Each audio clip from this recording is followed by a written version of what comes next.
పట్టణ ప్రాంతంలో గుంతలు లేకుండా ఉండడం ఇక్కడ కూడా బాగానే 63.63% వచ్చింది. ఇంకా పెంచుకోవాల్సిన అవసరం ఉంది. నారాయణ గారు కూడా బాగా ఇక్కడనే ఉండి బాగా కష్టపడుతున్నాడు. కాబట్టి దీన్ని చేసిన దానికి సంతోషం.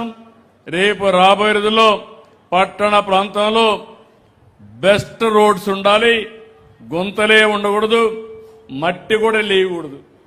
ఏం చేస్తారో చేసుకోండి. మట్టి లేని రోడ్లు, సుందరమైన రోడ్లు, ఒక మంచి రోడ్డు, మీ రోడ్డు వల్ల టౌన్ కూడా శోభ రావాలి. గట్టిగా వరకు వచ్చి ప్రస్తుతానికైతే బాగా చేశావు. గట్టిగా చేపట్లు కూడా అభినందించండి. హౌసింగ్ 2 నుంచి 4% పెరిగింది. ఇప్పుడు హౌసింగ్ బాగా చేస్తున్నారు. గట్టిగా చేపట్లు కూడా అభినందించాల్సిందిగా మిమ్మల్ని కోరుతున్నాం. అన్నా క్యాంటీన్ తగ్గింది. రాష్ట్రంలో కంటే 84.5% రాష్ట్రంలో ఉంటే మీరు 80%కి వచ్చారా? ఎక్కడో కొంచెం ఊరినా చెప్పు. ఏంటి చెప్పు, మైక్ తీసుకో. క్షమించాలి సార్. గౌరవ ముఖ్యమంత్రి గారికి నమస్కారాలు సార్. మా మంత్రివర్యులకి, కలెక్టర్ గారికి సార్ చిన్న సబ్మిషన్ సార్. అంటే పూరి మనం పెడుతున్నాం సార్. పూరి పెట్టినప్పుడు పూరి పైన కొంచెం ఆయిల్ వస్తుందని చిన్న కంపౌండ్ ఇస్తున్నారు సార్. రెండోది ఏంటంటే మనం చేస్తున్నాం సార్, క్షమించండి సార్. పూరి ఇది మనకి ఇలాగ ఉబ్బెత్తుగా ఉండాలి సార్, కానీ మెత్తగా కాకుండా గట్టిగా ఉంటుందని చిన్న కంప్లైంట్ సార్. అది నేను రెక్టిఫై చేసుకుంటాను sir.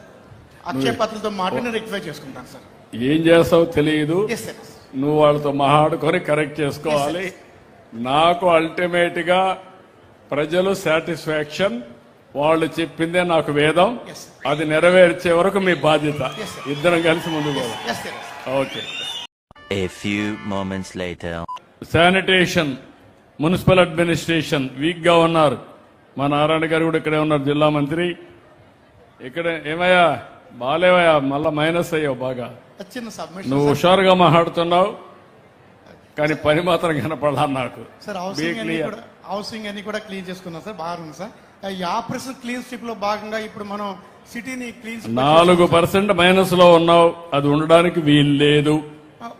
Very clear. Latest 1.25 latest 4.03. నువ్వు పాత రికార్డు చెప్తాను, నేను కొత్త రికార్డు కూడా యాడ్ చేశాను. ఇది నువ్వు నన్ను ఇంకెక్కడ ఇచ్చేలేదు. రేపో ఎల్లుండో సర్ప్రైజ్ కూడా వస్తా, గ్రామాలకే వెళ్ళిపోతా, నేరుగా వాళ్ళనే కూర్చొని పెడతా, వాళ్ళతోనే మాట్లాడతా. ఒక బస్సులో మిమ్మల్ని కూడా ఎక్కించుకొని వెళ్తా.